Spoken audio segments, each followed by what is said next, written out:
ఏమైంది? షుగర్ కోసి rack open చేస్తే ఇందులో బొద్దింకలు ఉన్నాయండి. చెట్టు అంత మొగుడుకు భయపడవు కానీ చిన్న బొద్దింకకి భయపడతావు. ఉండి ఇప్పుడే వస్తా. ఇది తీసుకో. అల్లం వెల్లుల్లి పేస్ట్ ఎందుకండి ఇప్పుడు? ఇంకా నయ్యం కూరలో వేసావు, అది కాకరోచ్ జెల్.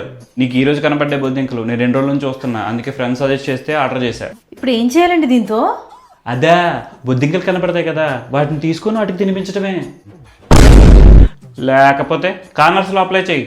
పనిలో పడి కొంచెం కిచెన్ ని సరిగ్గా క్లీన్ చేయకపోతే చాలు, ఎక్కడి నుంచి వస్తాయి తెలియదు, బొద్దింకలు మాత్రం ప్రత్యక్షమైపోతాయి. ఇక అప్పటి నుంచి మొదలవుతుందండి మనకు అసలైన తలపోటు. ఏ ఫుడ్ ని కూడా మనం కిచెన్ లో ప్రశాంతంగా పెట్టనివ్వవు. సో వాటి బాధ నుంచి తప్పించుకోవడానికి ఈ జెల్ అయితే చాలా బాగా యూజ్ అవుతుంది. దీన్ని వాడడం కూడా చాలా ఈజీ. ఒక ఇయర్ బడ్ సహాయంతో కొంచెం అమౌంట్ ఆఫ్ జెల్ తీసుకుని బొద్దింకలు ఎక్కువగా తిరిగే ప్రదేశాల్లో ఈ వీడియోలో చూపిస్తున్నట్టు అప్లై చేయడమే. ద వెరీ నెక్స్ట్ డే మీరు కిచెన్ లో చనిపోయిన బొద్దింకలు గమనించి చాలా ఎఫెక్టివ్ గా పనిచేస్తుంది అండ్ మనకు చాలా యూజ్ అవుతుంది. మరిన్ని వివరాల కోసం స్క్రీన్ మీద కనిపిస్తున్న నంబర్ కి కాల్ చేయండి. బొద్దింకలు చచ్చిపోయినాయండి, ఇప్పుడు ఏం చేయాలి?